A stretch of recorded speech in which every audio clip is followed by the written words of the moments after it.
Alors qu'il voulait l'entraîner afin qu'elle devienne une chasseuse compétente, ils se sont retrouvés dans un monde dont ils ne pouvaient quitter. La solution était de battre le maître des lieux. Mais pour la première fois, la créature qu'ils avaient croisée dans ces lieux était douée de paroles. Après plusieurs minutes à discuter avec ces créatures, il s'avère qu'ils étaient hostiles. Leur but était de tuer les humains. Ils ne pouvaient pas le permettre. Il a dû les anéantir et tuer leur maître. Maintenant, ils peuvent rentrer chez eux. Nous sommes sur l'épisode 19 et sans mentir, c'est l'épisode qui m'a le plus hype. Parce que messieurs dames, il s'avère que le père de Jinwoo est vivant. Rien que ça a suffi pour me hype. Ça fait 10 ans que son père il s'est barré. Il s'est pas barré, il s'avère qu'il était un chasseur. Et si le père de Jinwoo respawn après 10 ans, ça veut dire les gars qu'il doit être balèze de ouf. Moi c'est ça ce que je comprends. Le mec est parti dans un donjon et revenu 10 ans après. Les gars, 10 ans dans un donjon. C'est un truc de fou. Jusqu'à maintenant, c'est du jamais vu. Moi je comprends deux choses. Première chose, c'est que s'il a réussi à survivre pendant 10 ans, c'est qu'il doit être vraiment très fort, mais vraiment balèze. Pour moi, il doit être l'homme le plus puissant du monde. Deuxième chose, s'il a réussi aussi à survivre, ça veut dire qu'il doit avoir énormément de connaissances concernant les donjons. Les donjons ne sont pas arrivés juste comme ça. Les monstres n'arrivent pas juste comme ça. Il y a une raison. Et son père doit certainement savoir. Bref, je vais pas trop garder le suspense. Comme d'habitude, les nouveaux, sachez que vous avez des playlists concernant toutes les histoires de cette chaîne. Vous choisissez la playlist que vous voulez et vous pouvez commencer l'histoire que vous voulez depuis le début et suivre l'histoire. Voilà, c'est aussi simple que ça. Sans plus tarder, commençons. Il est déjà 3 h du matin et personne n'est ressorti du portail. Il comprend qu'une semaine s'est écoulée dans l'autre monde. Car pour rappel, 1 heure ici équivaut dans l'autre monde une journée. Mais soudain, alors qu'ils attendaient à l'extérieur, le portail a commencé à montrer des signes. Il avait changé. Cela veut dire que le donjon a été conquis. Il voit des hommes sortir du donjon. Il pensait que ce serait Kim Chul le rang A, mais ce n'était pas lui. 3 personnes venaient de sortir vivants du donjon. Il y avait 2 autres personnes, le chasseur Jinwoo et l'étudiante. Il savait que Jinwoo ne pouvait pas mourir dans un tel endroit. Le maître de guilde ne comprenait pas. Seuls les chasseurs de bas rang ont survécu. Il ne voit aucun rang A et il ne reste qu'un seul rang B. Au même moment, Jinwoo veut la raccompagner étant donné que c'est lui qui l'a ramenée dans ces lieux. C'est alors que le maître de guilde l'arrête. Ils doivent parler. Jinwoo ôte sa main de son épaule et lui dit qu'il est fatigué. S'il a des questions, il peut demander aux membres de sa guilde. Il ne fait pas partie de sa guilde. Mais l'homme est surpris. Il est un rang S. Comment peut-il lui parler ainsi? Alors il repose sa main sur son épaule et met plus de force. Il lui dit que ce n'est pas une requête.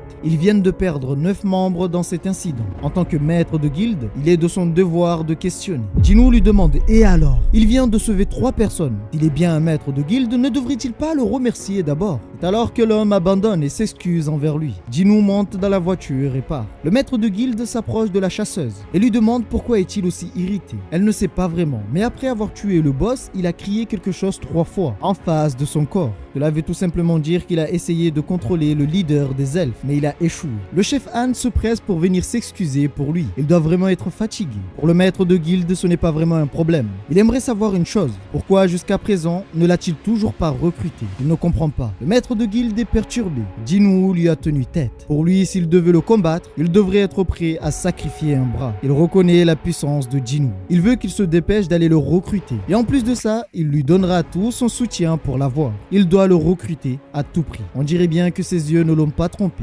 Jinwoo est une personne spéciale. D'ailleurs, celui-ci était bien en colère car il avait échoué. Eh bien, la fille avait dit qu'il avait crié 3 fois quelque chose. Il avait vraiment essayé de contrôler l'elfe. Pour lui, c'est un gâchis de ne pas avoir pu le contrôler. Mais par contre, il a obtenu la dague de Baruka. C'est déjà pas mal d'avoir pu l'obtenir. Comme prévu, il l'a bien raccompagnée chez elle. Elle lui remercie pour ce qu'il a fait pour elle. Le lendemain, ils se sont retrouvés et sont repartis dans un autre donjon. Mais ce même jour, un homme assez redoutable venait de revenir. Les chasseurs ne comprenaient rien. Il vient d'anéantir toute son équipe à main nue. Pour lui, c'est certainement un homme humanoïde. Ils n'ont trouvé aucun monstre ici, à part lui. Ils savaient que quelque chose clochait dans ces lieux. Mais de là à penser qu'un monstre comme lui allait apparaître dans la salle du boss était inimaginable. Il peut être considéré comme l'équivalent d'un donjon. Mais c'est impossible. À quel point ce monstre est-il fort? L'homme s'écroule et lui demande de ne pas s'approcher. La personne qui se trouvait devant lui ne comprenait rien. Il a mal aux oreilles. Il lui dit de ne pas s'inquiéter. Il n'a pas tué ses camarades.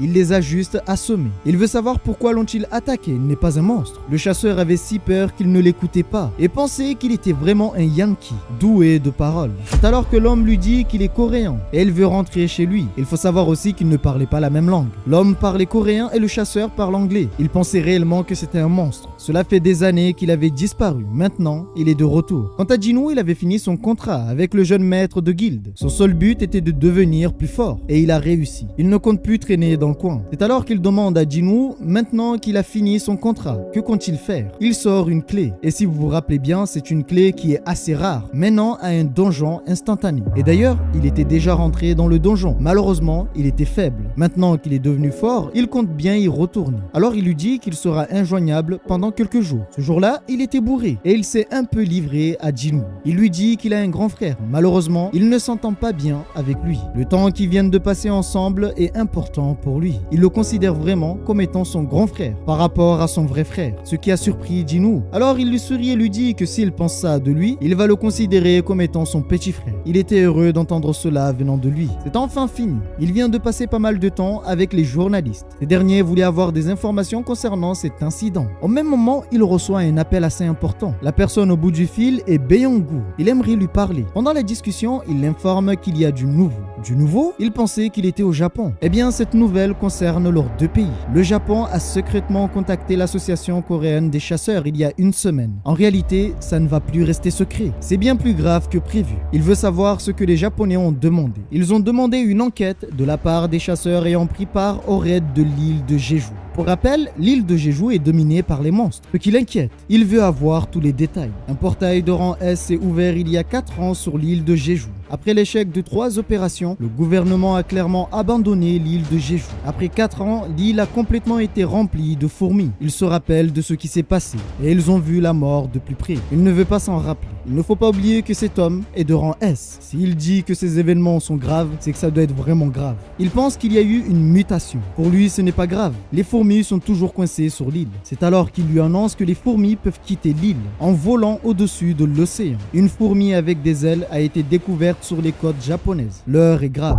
De son côté, Jinwoo annonce à sa sœur qu'il va être absent pour un petit moment. Il va partir en voyage. Quand il avait vaincu le Cerbère, celui-ci avait 20 niveaux de plus que lui. Maintenant, son niveau est 3 fois plus élevé. Il compte bien terminer ce donjon. Arrivé, la porte qu'il avait peur d'ouvrir est toujours là. Bien, il est temps pour lui de découvrir ce qui pourrait se trouver à l'intérieur. Mais il ne comprend pas. Après l'avoir ouvert, il ne ressentait rien. C'est juste un couloir. Alors il continue de marcher et ouvre une nouvelle porte. Mais il ne pouvait pas croire ce qu'il voyait. C'est un terrain ouvert. C'est la première fois qu'il voit ça dans un donjon. Il se demande si le donjon a recréé Séoul en entier. On croirait voir un autre monde. Le système lui demande de collecter 10 000 âmes démoniaques. Cela veut dire que dans ces lieux, il doit certainement se trouver 10 000 démons. Ou même plus. Il a utilisé le fait de partir en voyage comme excuse. Mais en vue de ce qu'il attend, il se demande si une semaine va vraiment suffire. Pour le moment, c'est pas très compliqué. Aucun d'eux ne peut rivaliser avec lui. D'ailleurs, ce qui est bien, c'est que le système lui dit combien de monstres a-t-il éliminé. Alors que Jinwoo est encore dans le donjon, eh bien son ami qu'il considère comme étant son frère est parti voir son père. Il dit à son père qu'il veut diriger la guilde Yujin.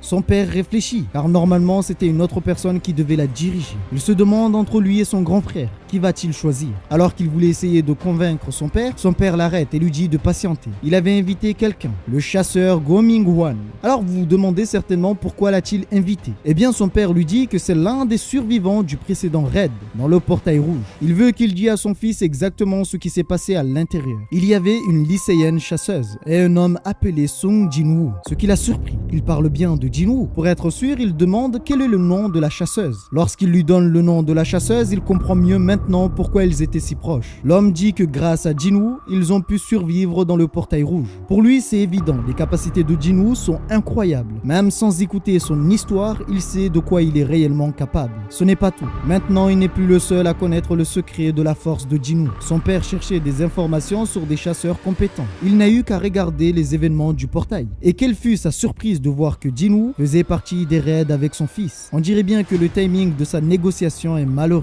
Il a reçu beaucoup d'aide de la part de ce chasseur Jinwoo pour obtenir sa licence. Alors son père lui demande « Est-ce que tu le reconnais ?» Il le reconnaît. Et d'ailleurs son frère a aussi été aidé de la même façon que lui. Il comprend que son père n'a aucun intérêt à le choisir. Son père veut savoir s'il a autre chose à rajouter. Mais il persiste. Il demande à son père s'il va lui confier la guilde Yujin. Son père abandonne et décide enfin de lui céder la guilde. Ce qui l'a surpris. Il est vraiment d'accord. Alors il lui demande pourquoi a-t-il accepté. Comme il l'a dit, c'est dangereux dangereux de la confier à un étranger. Pourquoi prendrait-il le risque de confier sa guilde à un étranger alors que son fils est là? C'est alors que son père se lève et lui demande s'il est possible de ramener Song Jin-woo dans leur camp. Enfin, c'est sa chance. Il dit à son père qu'il fera de son mieux. Très bien, c'est une bonne chose. Avec l'arrivée des fourmis, il doit se préparer. Va-t-il recruter Jin-woo en premier? Son père pense que cette histoire va être très amusante. Quant à notre ami Jin-woo, il est le maître des lieux. Il a éliminé toutes les créatures qui se sont présentées à lui. Et il sait qu'il est loin d'avoir fini. En 4 heures, il a pu monter d'un niveau.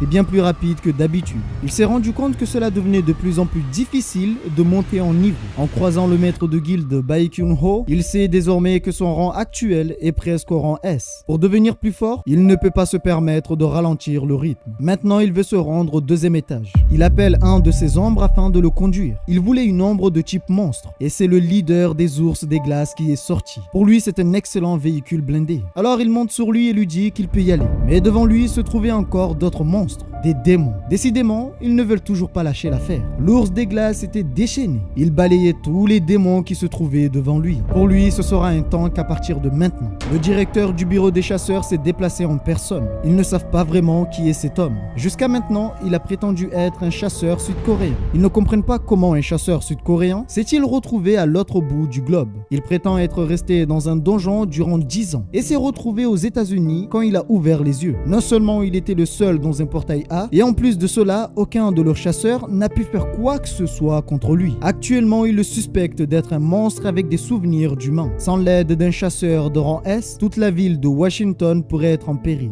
Ils connaissent un chasseur de rang S qui parle coréen. Alors ils ont pris la décision de le contacter rapidement. Il faut savoir que ce chasseur, c'est Wang, celui qui veut tuer Jin-woo. Et franchement, vous allez voir que c'est assez drôle, car l'homme qui est ici est bien plus dangereux que ce que vous pourrez penser. Jin-woo a continué à monter les étages, et en montant, il éliminait tous les monstres qui se trouvaient devant lui. Il y a 100 étages. On dirait bien que monter les étages en une semaine ne va pas être facile. Et il faut savoir que ce donjon est de rang S, le plus haut rang de niveau de donjon enregistré dans ce monde jusqu'à présent. En montant, il est tombé sur une créature. C'est le maître des étages inférieurs. Il se trouve au 50e niveau. Son nom est Vulcan Lavar. Il est accompagné de ses gardes qui sont tout aussi dangereux. On dirait bien que c'est un boss démon. Ça risque d'être assez intéressant. Ce géant a l'air généreux pour lui. Il va devoir s'en occuper. Alors commençons. Il utilisera ses mages pour l'attaquer. Mais le boss n'a pas bougé d'un seul poil. Il invoque Ygriss et Acier et leur demande de se charger de ses larbins. Même s'ils sont des gardes de haut rang, Ygriss n'a aucun mal à les éliminer. Mais il y a une chose qui le trouble. Jusqu'à présent, ce gars n'a pas bougé. Avant même que Jin-woo ne s'en rende compte, il avait disparu. Comment c'est possible? Où est-il passé? Malgré son poids, ce dernier possédait une vitesse hors du commun. Jin-woo ne comprenait absolument rien. Quel était ce mouvement? De la téléportation? Sans oublier que la force du géant était tout aussi incroyable. Acier n'a pas pu résister à sa puissance. Il est KO. Et d'ailleurs, ce dernier s'occupera même de Ygriss. Pour vous dire à quel point ce monstre est redoutable. Alors qu'il en soit ainsi, il a montré sa puissance. Eh bien, c'est à son tour de lui montrer de quoi il est vraiment capable. Il va lui montrer qu'il n'est pas si faible que ça. Jin-woo n'avait pas contrôlé sa force. Le coup fut assez puissant, si puissant que le démon a traversé toute la ville, détruisant au passage les bâtiments qui se trouvaient sur son chemin. D'ailleurs, cela l'avait surpris. Il avait oublié qu'il avait augmenté sa force par stupidité. Mais cela n'a pas suffi. Éliminer le maître des étages inférieurs ne va pas être une mince affaire. Ce dernier active la compétence rage. Il libère une quantité phénoménale d'énergie et ses stats augmentent à 50%. Jin-woo avait du mal à tenir debout et remarque que c'est la même compétence que celle du cerbère. Celle-ci va augmenter sa vitesse et sa force. Elle va aussi réduire la douleur. Il sait qu'il ne va pas pouvoir esquiver ce coup. Il est trop rapide. Alors il appelle Acier. Acier utilisera toutes ses forces pour lui lancer son bouclier. Maintenant, il va pouvoir lui tenir tête. Il est trop rapide. Le coup est si puissant que la terre n'a pas pu résister. Le démon a absolument tout détruit. Grâce à sa force, il arrive à encaisser les coups, mais il doit trouver une ouverture pour pouvoir passer à l'action. Il a pu s'échapper, mais il sait que si ça continue, il ne va pas s'en sortir. Sa tête est le seul endroit où il peut espérer lui faire quelques dégâts, mais c'est trop dangereux de l'attaquer ouvertement. Il doit créer une situation qui lui permettra de prendre l'avantage, tout en éliminant ses mouvements. Lorsqu'il fait attention, il voit un bâtiment qui s'écroule. Pour lui, ça fera l'affaire. Il décide de se diriger vers le bâtiment, mais le démon ne pouvait pas le laisser faire, et celui-ci était en mode berserk. Il ne réfléchissait plus. Alors il l'a conduit jusqu'au bâtiment. Même s'il l'a remarqué, c'est trop tard. Son plan est déjà en place. Le démon lui sourit et attend de voir ce qu'il va faire. Même s'il est fort, pour lui ça va être difficile qu'il s'arrête à cette vitesse. Alors que le démon essaye de s'arrêter, Jinwoo avait sauté dans sa direction et le bâtiment continuait de tomber dans leur direction. Il va en finir avec lui rapidement. Pour la première fois, il a pu l'atteindre directement, lui mettre un coup fatal. Il était vraiment en colère. La rage ne faisait qu'augmenter. Mais pour Jinwoo, il était temps d'en finir avec lui. Il avait enfin gagné contre le maître des niveaux inférieurs. Ce qui est bien avec les boss de donjon, c'est qu'avec eux, il gagne pas mal de choses en les tuant. Aujourd'hui, il va obtenir beaucoup d'objets. C'est une bonne réussite. Laurent S vient enfin d'arriver afin de pouvoir commencer l'interrogatoire. Il le considère comme étant un monstre, mais il lui répète qu'il n'est pas un monstre. S'il doute de son identité, ils ont qu'à faire un test ADN. Laurent S s'en fout. C'est lui qui pose les questions. Et vu qu'un monstre s'est déguisé en humain, il serait bénéfique pour lui de coopérer avec lui. Lui seul peut décider s'il est un monstre ou un humain. L'homme lui dit très bien, il va coopérer. Il veut savoir s'il est mort dans un donjon. Comment a-t-il pu survivre 10 ans dans un donjon? Est-il un mort vivant? L'homme lui dit non. Il veut savoir si une personne morte dans un donjon peut revenir à la vie. Pour lui, c'est impossible. Les morts ne peuvent pas revenir. Il pensait pouvoir faire revenir son frère mort, mais ça marche pas comme ça. L'homme lui dit, laissez-moi vous poser une question en retour. Les portails et les monstres, que savez-vous d'eux? Laurent S ne comprend pas et le directeur demande à tout le monde de faire le silence. Il veut écouter. Les donjons, les portails, les monstres, tout ça n'est que l'annonce de la vraie guerre. Et le plus grand désastre d'entre tous vient tout juste de s'éveiller. Il veut savoir quel est son but. Son but est d'empêcher ce désastre. Et quel est le grand désastre? Concernant le grand désastre, il ne peut pas le dire. Donc l'humain revenu pour empêcher le désastre ne peut pas dire qu'est-ce que le désastre. N'est-ce pas mieux qu'ils travaillent ensemble? C'est alors que l'homme lui dit que le nombre n'est rien face à sa puissance. Si des naïfs se rassemblent, ce sera juste un massacre. Il devrait le savoir vu qu'il est plutôt fort. Ce qui l'a surpris. Vient-il de le sous-estimer? Lorsqu'il fait attention, il remarque que ce dernier ressemble beaucoup à Jinwoo. Et d'ailleurs, son nom de famille est le même. En 10 ans, il n'a pas vieilli. Pour confirmer s'il est bien le père de Jinwoo, il lui demande s'il se souvient du nom de ses enfants. Son fils s'appelle Song Jinwoo. C'est bien ça. Un large sourire se trouve sur son visage. C'est lui qui pose les questions. Mais le père de Jinwoo lui dit qu'il a besoin d'une confirmation. Laurent S lui dit s'il ne répond pas, que va-t-il faire? Le père de Jinwoo lui dit qu'il usera de la force dans ce cas-là. Alors qu'il en soit ainsi, il le qualifie de monstre. Il n'est pas un humain. Le directeur adjoint n'était pas vraiment d'accord, mais il avait déjà pris sa décision. Il vient de rentrer de Corée. Il connaît assez bien la situation de son fils. Il lui annonce que son fils Song Jinwoo est mort, ce qui l'a choqué. Il pourra lui donner son testament directement, car lui aussi va le rejoindre. Voilà pirates, c'est la fin de cette histoire. Ne vous inquiétez pas, même moi ça me fout le somme de m'arrêter là. Mais en réalité, si je continuais, la vidéo allait durer beaucoup plus longtemps, ça allait me prendre beaucoup plus de temps pour le montage. Et je vous avoue que je voulais directement enchaîner sur la suite de l'écriture avec Daven pour pouvoir continuer. Ne vous inquiétez pas, la suite va arriver comme d'habitude, vous le savez, je continue toutes les histoires, donc pas d'inquiétude. La seule chose que je peux vous dire pour le moment, c'est que le père de Jinwoo, c'est l'homme le plus fort du monde. Voilà, c'est tout ce que je peux vous dire. Actuellement, pour moi, c'est l'homme le plus fort du monde. Bordel, 10 ans à survivre dans un donjon. Vous voulez quoi de plus? 10 ans. Et il revient, il dit les gars, les donjons, c'est pas vraiment ce que vous pensez. C'est pas la petite maison de mamie. Les calamités que vous venez de voir jusqu'à maintenant, bah, c'était des jouets. Attendez-vous à voir pire. Là où j'ai peur un peu, c'est qu'en réalité, il vient, il dit les gars, il y a quelque chose de plus grave qui va arriver. Mais j'ai peur que ce soit son fils Jinwoo. Jinwoo à lui seul, à son prime, je pense qu'il sera une calamité. Jinwoo à lui seul, il pourra littéralement soumettre le monde. J'ai peur que ce soit lui en fait. Et j'espère que c'est pas lui la catastrophe qui risque d'arriver. Ne spoilez pas vous qui avez lu la suite. Ne dites rien. Nous, on va attendre, on va être patient parce que même moi, j'ai pas lu la suite. Et la suite, bien sûr, je vous la prépare. Elle va arriver prochainement. En espérant que la vidéo vous a plu, n'hésitez pas à donner votre avis, votre ressenti en commentaire. Prenez soin de vous. Et n'oubliez pas que nous sommes des pirates et rien ne peut nous arrêter. Même le père de Jinwoo.